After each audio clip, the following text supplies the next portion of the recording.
but I can teach people how to be themselves imperfectly. And that is the lesson that I really want you guys to take away from today.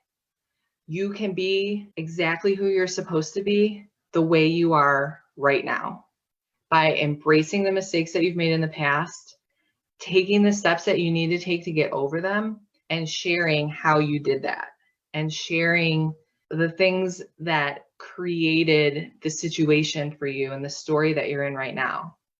Sharing those things is the most powerful thing that you can do to bring fans and consumers and clients into your sphere.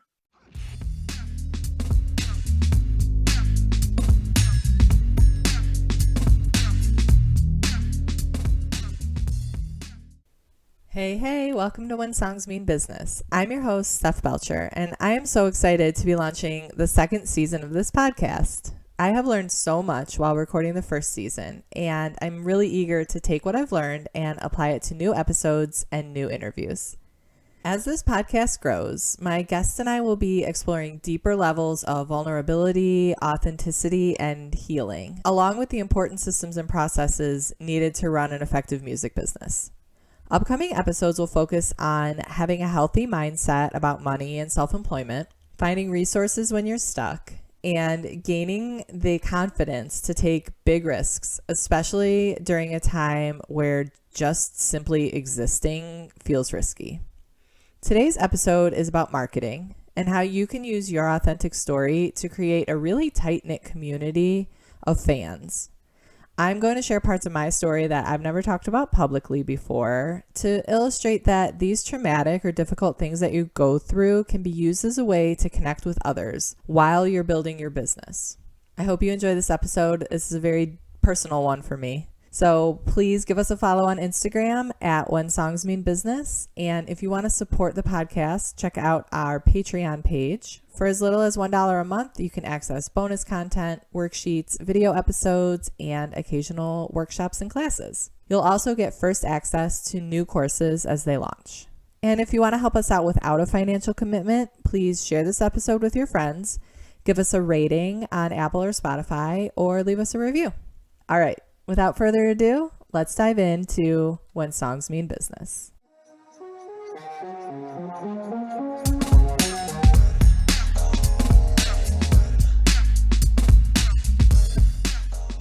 Hey friends, how you doing? How's everybody doing today? Cool. Okay, so let's kind of just recap everything that we've talked about so far as quickly as possible, because if we remember the real purpose of what we're doing with building a business is that we're trying to create a roadmap. We're starting with an idea or a skill set or, a passion that we just can't avoid. And we're trying to turn it into a business that has roots and can grow and provide a harvest for years to come, right? So in order to make this map or this strategy plan, we have to know what's important to us, where we're going, what our goals are. And we have to also know what the structure is going to be, how it's going to be set up, what kinds of things we can do to keep the paperwork in order, to keep the IRS happy, stuff like that. And then the next piece becomes how to bring people in that are going to help us grow it. Because most businesses most businesses start with one person with one idea or two people with an idea, and then they start growing. As people get attached to the idea and they start to purchase the product, more and more people become involved with the whole process of, growing this thing. People start to get invested in it, either financially or just emotionally.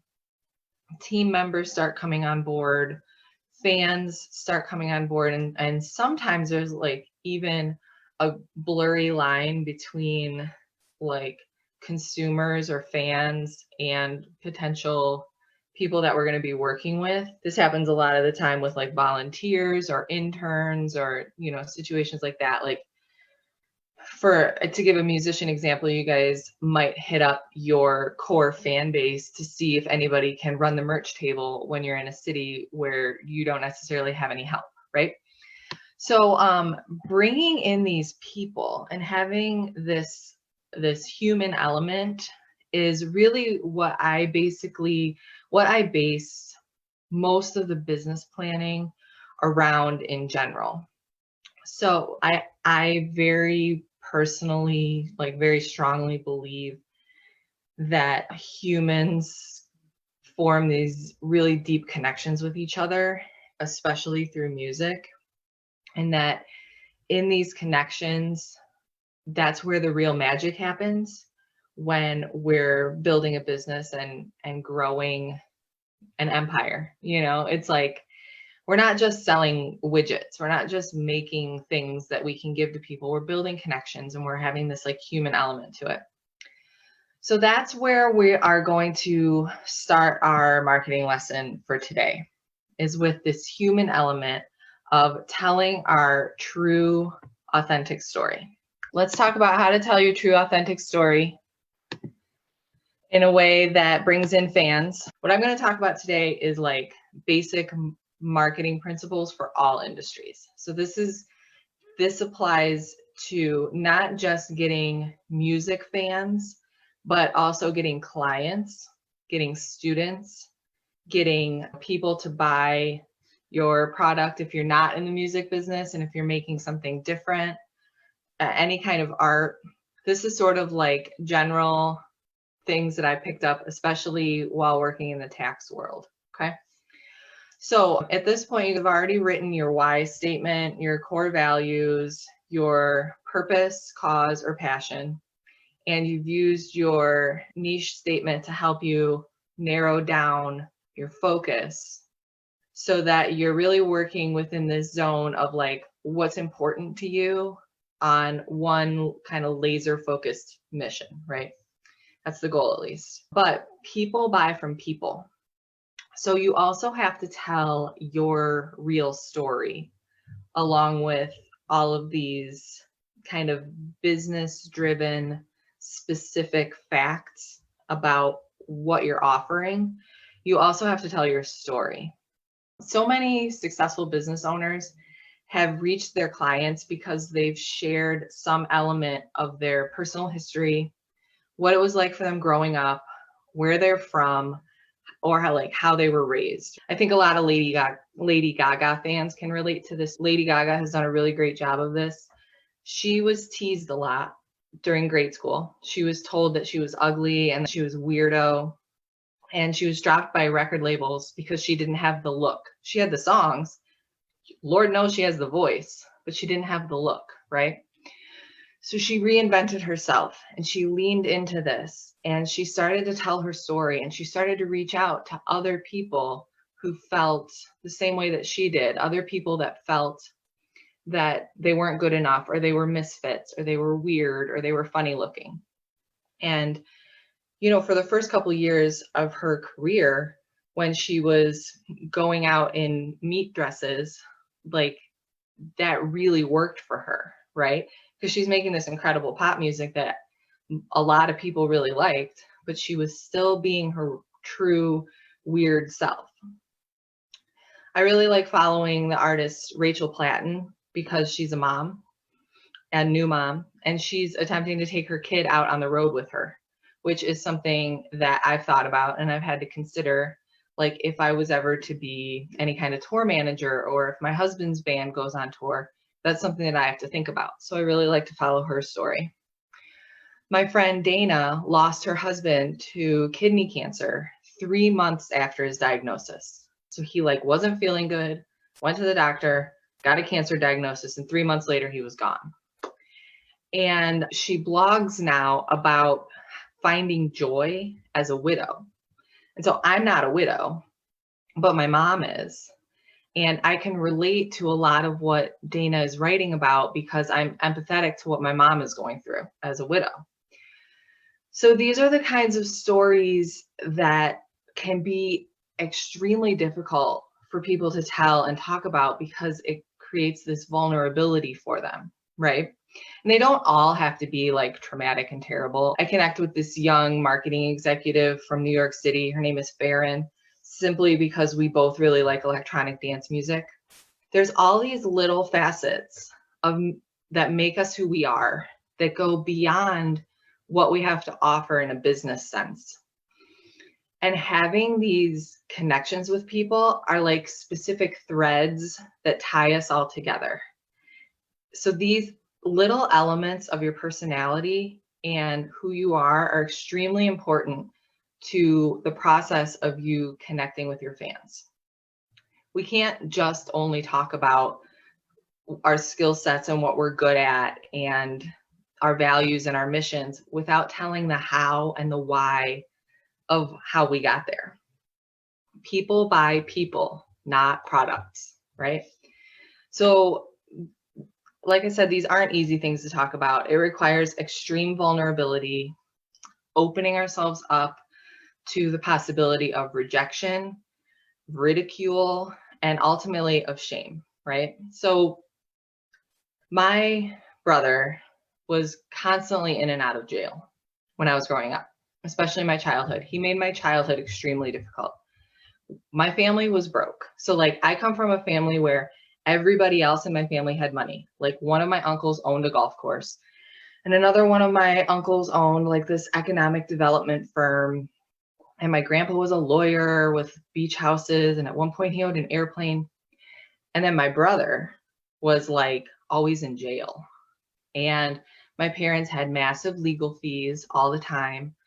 One of my earliest memories of life, one of my earliest memories of money specifically, is that my brother used a BB gun to shoot out the window, and he busted up our neighbor's siding. And they refused to put a homeowner's claim on it because they didn't want their insurance premiums to go up. So my parents had to pay to get our neighbor's house re-sided out of pocket. And these are the kinds of traumas that deeply affected my financial understanding when I was a very young child. I mean, like I was like 8 when that happened, right? So being that my parents were like behind on bills, I grew up being scared to ask for new clothes or shoes or like anything that would have made me look cool or be popular. So I was like, I always felt like the weirdo, like the broke weirdo with the bad brother. And I lived in constant shame. But the bad things that happen to you do not define you. They are not the sharp edges of your personality on which people will cut themselves if they get too close. The things that you survive, the things that I survived, tell my story. And they tell how strong you are and how you built up the calluses and the life lessons and how you learn to overcome the adversity and make yourself into a better human, a better version of the human that you were before, right?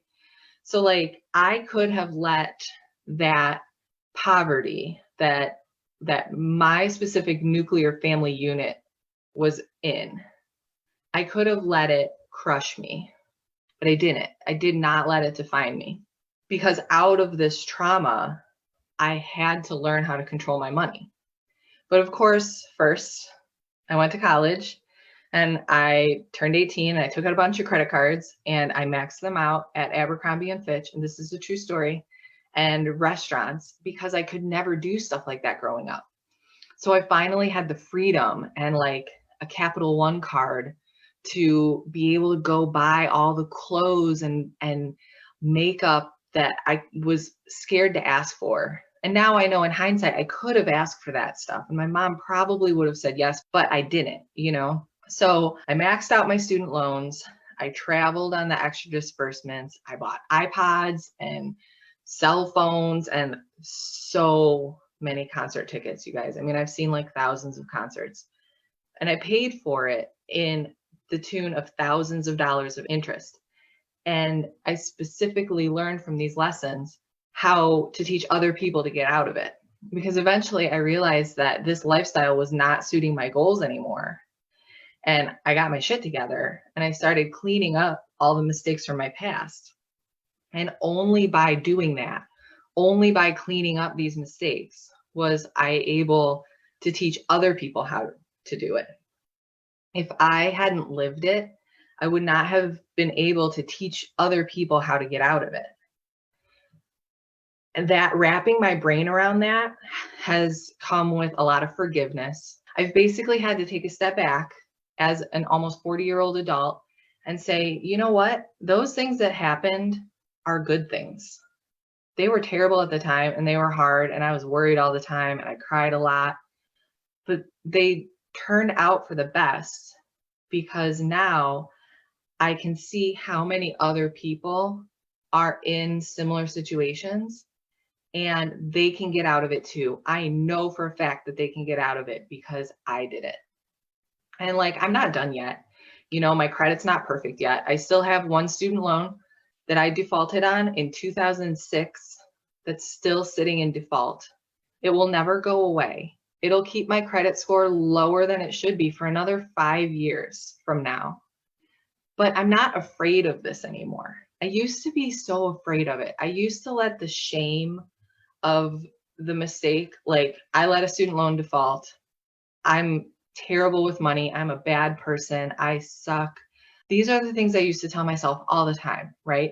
Every time the student loan company would call and be like, can we get another $250 payment? Every single time they called me, I would beat myself up about it inside. Being a business person and being a tax preparer, I would tell myself, I'm not good enough to teach this. I can't teach people how to manage their money or manage their businesses until I'm perfect. And I genuinely used to believe that I couldn't start this business that I'm doing with you guys right now until my credit score was like 850. And then one day I was like, you know what? Nope, I can't wait for that because I have a gift that I have to give to people. And my student loans are not going to be paid off for a long time. But I can teach people how to be themselves imperfectly. And that is the lesson that I really want you guys to take away from today. You can be exactly who you're supposed to be the way you are right now by embracing the mistakes that you've made in the past, taking the steps that you need to take to get over them, and sharing how you did that, and sharing the things that created the situation for you and the story that you're in right now. Sharing those things is the most powerful thing that you can do to bring fans and consumers and clients into your sphere. And of course, for me, because I'm such an optimist, the first step of this comes from using your own values as your marketing tools, right? Because the first thing that I encourage people to do is highlight the good stuff and highlight the stuff that you're proud of. You don't have to open with the sad, traumatic stuff. You can start with the great stuff, right? Exemplify what you believe in and why. And then as you get closer to your community, you start to dive deeper into how you got there. So if you've been following what I write about and post, you might have noticed that I've never talked about this stuff before. I don't have a blog post up on my website talking about my brother or all the traumatic stuff that happened publicly. So I have very purposely crafted my public facing narrative to be about the good stuff, the values that I hold, right? Because like having a narcissist brother is not a value of mine. It's something that happened to me, but it doesn't define me. So it's not something that I have to open with, right? So I talk more about love and hope and optimism and ambition and lifelong learning. And then the things that I choose to share about is like building a business, meditation, being alcohol free, dancing, sharing joy with my kids. I've very purposely chosen not to talk about the traumatic stuff at first. So the values that I share with the public is at the top of the funnel. We're going to talk about the funnel here in a minute. But these values appeal to more people on a broader level and start to bring them in a little bit deeper, right? So the people that connect with these first messages of hope and love and optimism and dancing and joy, they're the ones that want to know more about me. They want to be like, how'd she get here? How did she come to believe in all of these things that she believes in.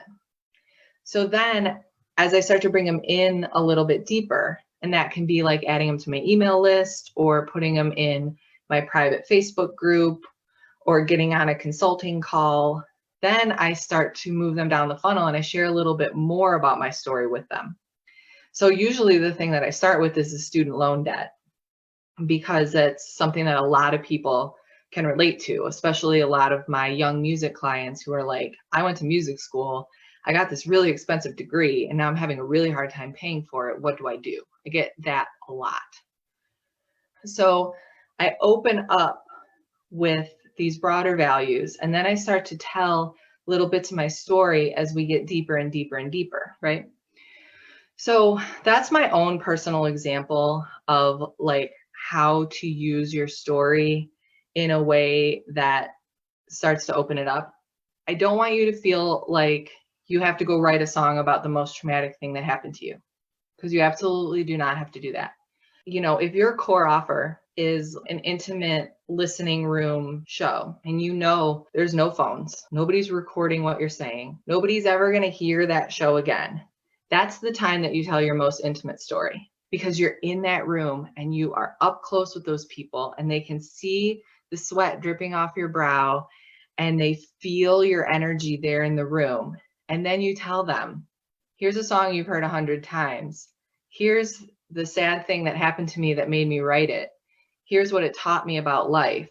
And now I'm going to play it for you. And there won't be a dry eye in the room, right? And those people are going to leave that room knowing that you have something special, but they're not going to really be able to like articulate it exactly when they go and try to tell their friends and fans. They're just going to say, man, she's just so special. The way she tells a story is just so incredible. And I had this experience at a May Erlewine concert at the Arc, right on the Mother Lion release tour.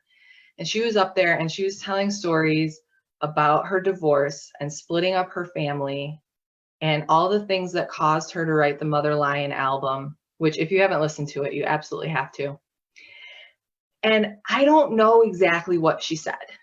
I don't remember any of it. I can't repeat the stories word for word. I didn't record any of them, but I know that they were incredible and that they moved me and that they made me listen to the album in a different way, and they touched my soul in a way that made me really feel something and turned me into a true fan of hers, right? And so having heard all the things that she said in that at that show now, and I watch her Instagram story and I listen to her songwriting workshops and I see how much she's growing and moving past that stuff and changing and really like coming into her own. And I feel like I'm almost a part of it. I'm like on the journey with her and she's bringing me along. And I know that I am one of her true fans because she roped me in this emotional way that like, I can't go now. She's got me forever. I'm not going anywhere. I'm going to follow that woman around the world for the rest of time. Right. So that's really what we're going for here, is that like deep, honest, emotional connection that allows you to show your true self to your fans in a way that's intimate and authentic and vulnerable and terrifying, but you're not doing it to everybody. You know, like May Erlewine is not posting those intimate stories about every song on Mother Lion to everybody. They're not on YouTube at all. And that's the magic of it, because when you're building a community of fans, you're not just selling records. You are creating this deep emotional connection. And this doesn't just go for music. This goes for teaching music.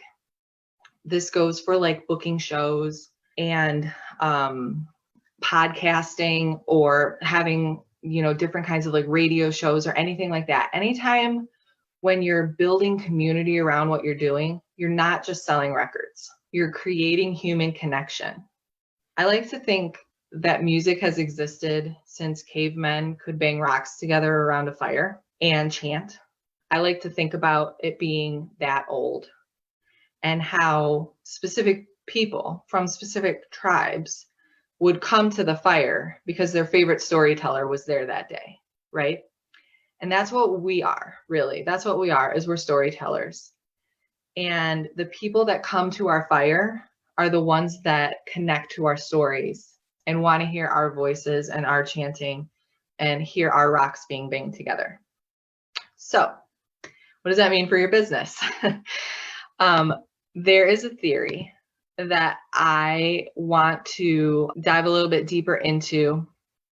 There's a theory called the 1,000 True Fans theory, and financially, it totally checks out.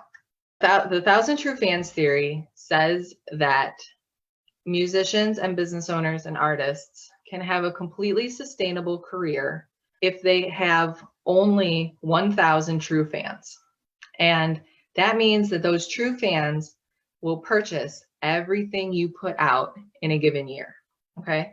So if you put out a couple singles, a couple different items of merch, maybe you do a Kickstarter, or you have like a big Patreon campaign, and you have a tour. Okay. So that's like 6 things, right? Your true fans will buy all of them. Maybe they each cost, between $20 and $40. Then we're looking at anywhere from 120 to like $250 a year. That doesn't sound like a lot, right? But if you have 1,000 people spending $250 on you each a year, you have $250,000 at a minimum, okay? And then there's this other principle that goes along with the 1,000 True Fans theory, which is, it's called the Pareto principle, and it's also called the 80-20 principle. And that one is well regarded in business and marketing, that 80% of your income will come from 20% of your fans, or 20% of your business. So if we combine these two together, that means that your 1,000 true fans only make up about 20% of your total fan base. And then it starts to sound a little bit more reasonable, right? Because if you have 1,000 true fans, but that's only 20% of your core fan base, then you have 20,000 followers, right? Or like 20,000 Facebook likes, or 30,000 Facebook likes, but 1,000 of them are in it, right? They're going to buy whatever you put out. They love you. And those 1,000 people will support 80% of your financial income. And they're also going to continue to promote you to their friends and try to bring new people in all the time. And then your fan base is constantly growing and changing and evolving. And that 1,000 is only a minimum. I can think of a bunch of successful mid-level bands that are not in the 1%. They are not the Ariana Grande, Justin Biebers of the world, but they're making $1 million because they have 5,000 true fans that'll spend, a few $100 a year. And every time that band comes to town, the 1,000 true fans are like, you got to come with me. You got to check out this band. This is the time. This is the album. And like every once in a while you'll go and you'll like spend the money on them, but you don't become a true fan, mostly because you don't know that story, or you haven't connected to that story, or you're like not even emotionally capable of connecting to the story at that time, right? 1,000 true fans is only 20 per state. I want you to think right now, do you think you could get 20 fans in each state? And I want you to say yes, because I know you can. Okay? You can totally do that. 20 people in each state, that's easy. That's totally easy. And of course, it takes work and it takes effort, and you have to focus on the right fans. You have to focus on the people who are going to fall down this funnel with you, right? So let's talk about the funnel for a minute. The marketing funnel is something that I learned about when I was doing a digital marketing class. This is what the marketing funnel looks like. At the very top, you have awareness. And awareness is where you start to gather the leads that you're going to follow up on, and that you want these people to learn more about you, basically, and you want to learn more about them. So from a business standpoint, the easiest ways to reach these people are like marketing campaigns, like big, broad marketing campaigns, big events. Like if you've ever gone to a big festival and just browsed around at the stages and you didn't really know who you were seeing or what you were checking out, that was the awareness phase. Okay. There's a bunch of different ways to bring people into the awareness phase. Consumer research, doing surveys, advertising, going to trade shows like NAMM or the ASCAP songwriting show, having a blog, having webinars, having a YouTube channel, trying to create a viral campaign. Basically anything on social media is in the awareness phase. Okay. Anything that has to do with search, like if you write songs for kids or something and somebody goes and just searches like goofy songs for kids and you come up first because you paid for Google ads, that's in the awareness phase. Media mentions, publicity, this is all like very top level stuff. Okay. The awareness phase is not where people spend money. This is where they decide if they care about you. This is where they decide if they're going to buy in to the next phase, which is interest. And this is where you get people to sign up for your email list and where you get people to click like on your Facebook page instead of just viewing the post that you put up. Or you want them to follow you on Spotify or pre-save your single. Okay, so here you start to gather contact information and it allows you to reach out to them in a way that's a little bit more targeted. It's a little bit more personal. You start to share a little bit more about your story and you're able to go that extra step deeper that starts to pull them in. So then in the consideration phase, this is where they start to consider whether or not they're going to spend money on you. Up until this point, they haven't spent anything on you yet. They're still checking you out, basically.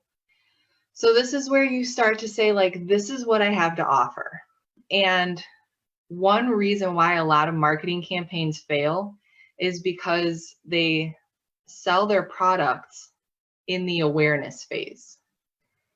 So instead of having the awareness phase be, this is who I am and this is what I stand for, those like big core values, the awareness phase is buy my single, buy my merch. And it's like, why would I buy your merch? I've literally never even heard of you before, right? So only when you have their contact information should you start to sell them things. And you shouldn't even be selling yet in this consideration phase because they're still not completely sold on you. This is where you start to like tease it and you give something away. This is like, check out a free download or subscribe to my email list and I'll, give you a behind the scenes video of my most recent single, stuff like that. Free trials, case studies, things that you can just tell a little bit more of your story, draw them in a little bit deeper without asking them to spend any money on you. And then you have intent. And in the intent, evaluation, and purchase phase should hopefully go really quickly, right? Sometimes they don't.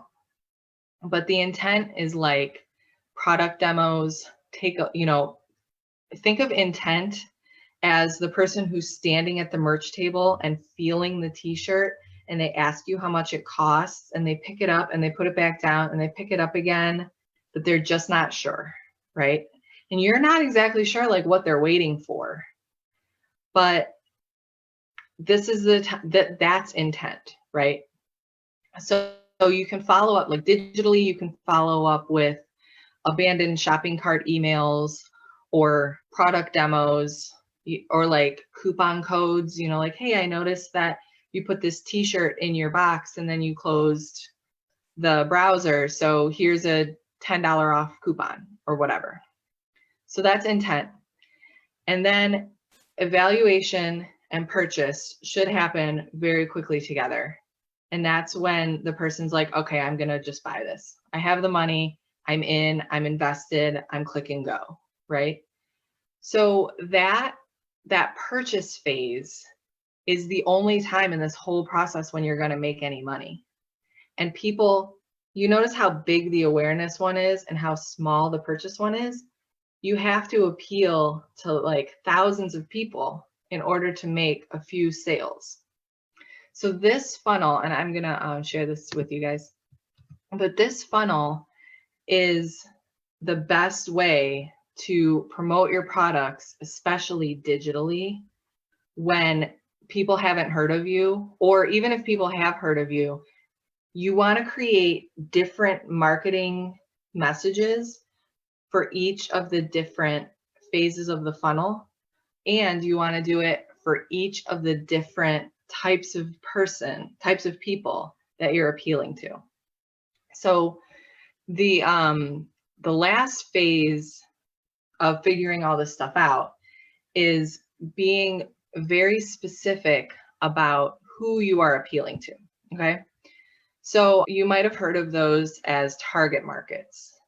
I like to use the phrase customer avatar as opposed to target market because the phrase avatar to me creates a vision of who this person specifically is and what this person like very specifically looks like. When you are creating a customer avatar, there are a few key demographics, psychographics, and geographics that you have to answer. Because remember I said that you can meet your 1,000 true fan goals by having 20 in each state. Well, it might not be fully reasonable for you to appeal to every single state right now, especially if you want to tour. Like having 20 fans in Alaska might not actually suit you right now, right?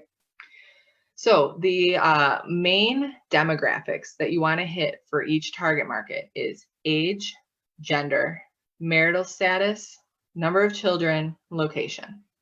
And those are pretty basic. So if you are tempted to be like, oh, well, I want my people to be any age and it doesn't matter what gender, all genders are welcome and I don't care if they're married or not, then I strongly encourage you to take a step back and picture your fans in the crowd.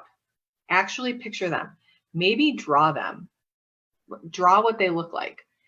And here's the reason why. We're only talking about your true fans here. Remember, this is only 20% of your fan base. 80% of your fan base is going to be made up of people that you didn't target and can't control at all. So these 20% that you're targeting, these 1,000 people, I genuinely want you to be really specific about who they are and what they look like. And don't worry about offending anybody or hurting anybody's feelings. You're not excluding people. You're not being like, you're not welcome. That's not at all what we're going for here. So like for me in this class, my target markets are young musicians, like college age musicians, young entrepreneurs, so people who are managers or podcasters or like business owners in some way, super talented musicians who just can't help how successful they're being. Like they just open their mouths and money pours in. And then students. So like very specifically people who are still in college. And I think I might have shared that with you guys in the marketing plan. So you can dive a little bit deeper into my specific target markets. But I used this avatar sheet to create those. I gave them names. I gave them ages and whether they were married or not. You know, like my entrepreneur might be married, where my young college student almost likely is not going to be married, right? And what's their occupation? What's their job title? What's their annual income? And that's really important for how you price things. Because if your annual income for all of your target markets is like less than 25 grand a year, then you're going to have a hard time reaching your sales goals because you're going to have to price everything really low, right? So annual income is important, level of education. And then I go goals and values, sources of information, challenges and pain points, and objections and role in the purchase process. So we'll start with goals and values. This is made for business, not necessarily made for musicians. And there are a lot of really great programs out there that do this exact same thing for musicians.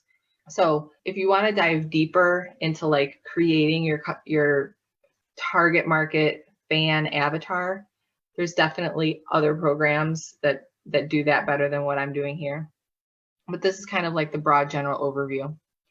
So goals and values. It's not just what does your consumer want out of your transaction and your musical transaction. It's more of like, what does this person want out of life? Do they want to travel a lot? You know, that's something that jam band fans like Humphreys McGee, Fish, the Grateful Dead, they know that their target avatar wants to travel. And so they specifically book concerts in places like Iceland and the Dominican Republic and Mexico. And they tour around the whole country knowing that their fans are going to come with them because their fans want to travel. And that's like one of their life goals, right? Identifying that kind of stuff is really important to helping you decide what products and services you want to offer. Because have you noticed that we still haven't talked about what products and services you specifically offer? And that is very much on purpose, because you have to know what your people want before you decide what to offer them. You know what you're good at, you know what's important to you, but you don't know what your customer wants because you haven't created them yet, right? Or identified them, I guess, as the case may be. So, figure out what your customer wants out of life and what they want out of your transaction. What are they trying to do here? Like, what's the point? And what's important to them? What are some of their values? Do they just want the emotional connection, or do they want to travel with you? Do they want to look cool? Are they like trying to be super cutting edge and that's why they're following you? Stuff like that. And then where do they get what other kinds of sources do they get information from? This can be super helpful when you are trying to target your actual awareness ads. So like, what books do they read? What magazines? What other blogs are they reading? For the ad for this class, I targeted it to people who like Billboard magazine. Not everybody likes Billboard magazine. That is very specifically a trade magazine, right? But I don't want everybody who considers themselves to be a musician in here. I only wanted people who are committed to being professional musicians. And those people tend to follow Billboard.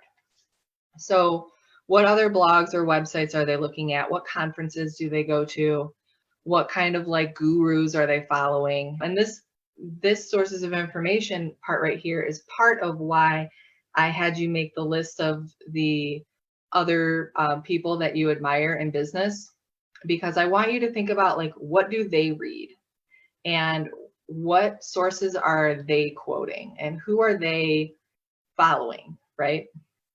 So then what challenges and pain points are your target markets coming up upon?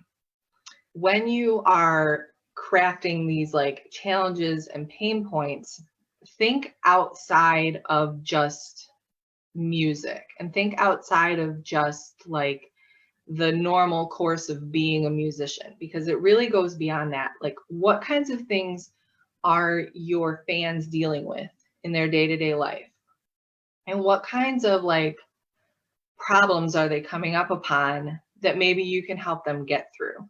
Some people, I have one client who like very specifically makes electronic music that he wants people to listen to when they're exercising. And that he's super niched down. He's like, that's all he really cares about. He wants to get on those like pumped up exercise playlists, right? So the challenges for his clients are like, I don't feel like exercising today. Or, I can't get through this workout without feeling pumped up or something like that. So think about like, what's your person going through? And then also like, what sorts of problems are they coming up upon that you could help them get through? And then also think about what kinds of objections are they going to have to the things that you're selling. So if you offer your whole email list a free download, for example, why might they say no? One reason might be because they don't download anything. I don't download anything. I wouldn't even know really how to play it. I would want a Spotify stream, right? So I really like to fall down the why rabbit hole. I think it's fun. Maybe it's not fun. Maybe it's terrible. But I fall down this hole of like, okay, I'm going to offer this to people. Why would they say no? Well, they would say no because they don't want to commit. For this class, I was like, why might people say no? They might say no because they don't want to commit to 10 straight days. Why? Because it's too much time, it's too much information. Okay, how can I shorten it? And I keep going through that process until I get to a point where I either decide that it's more important to me to do the 10 days or I find a different way around it, right? So like, I know that there's a lot of people that are interested in this class that aren't in here right now because they couldn't commit to the 10 days. So I'm going to go back to them afterwards and I'm going to offer it to them in a kind of like a la carte way of like, you can do it. Here's the class, here's everything we talked about, and you can do it on your own time now. And it's not going to take 10 days or 10 straight days. You can do it over a year if you want. So figure out what kind of objections they would have to you, and try not to let your own psychology talk you out of it here, but be realistic about it. Like, why might people say no? They might genuinely say no. Why would they? It's not because they hate you. It's not because they think you're a loser. It's not those things, right? Because at this point, at this objections point in the purchase process, they're all the way at the bottom of the funnel. The people who didn't like your message dropped out in the awareness phase. And the people who can't afford you dropped out in the consideration phase. The people at the very bottom of the purchase process, they want to buy from you.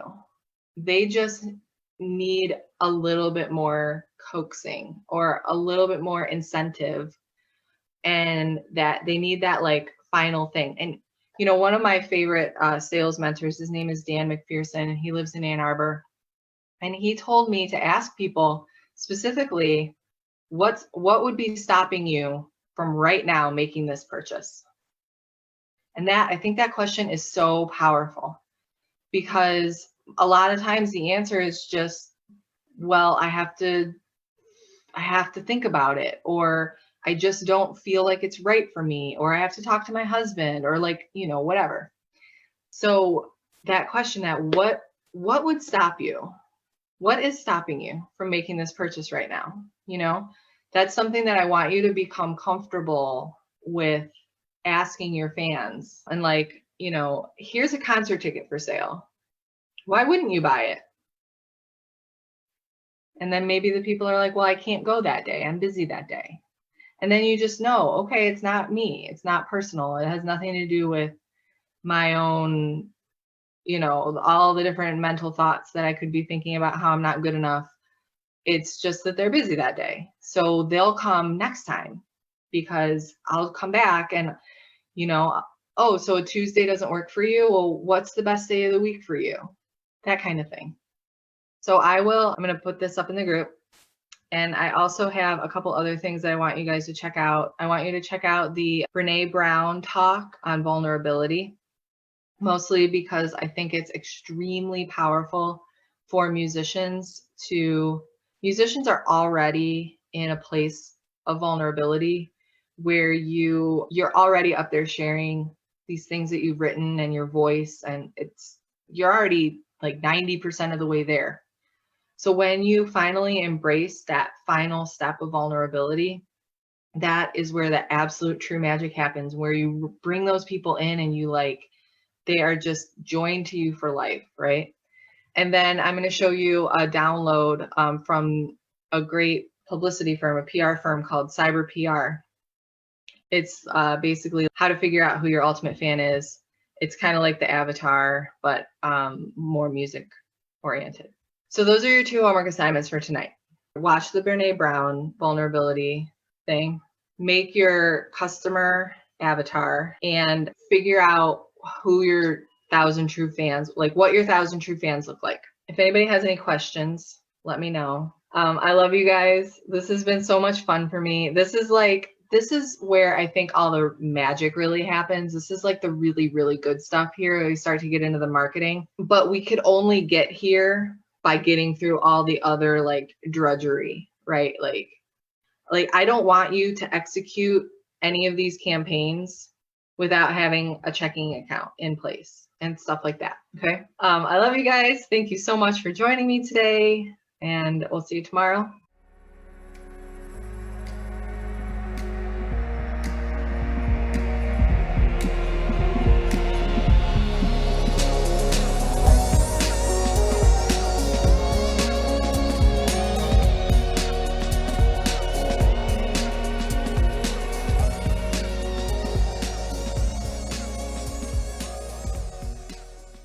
When Songs Mean Business is a production of Steph Belcher Business Management LLC.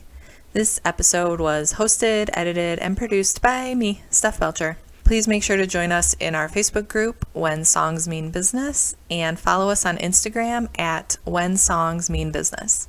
As always, thank you to The Dropout for the break music. Thank you so much for listening, and have a wonderful day.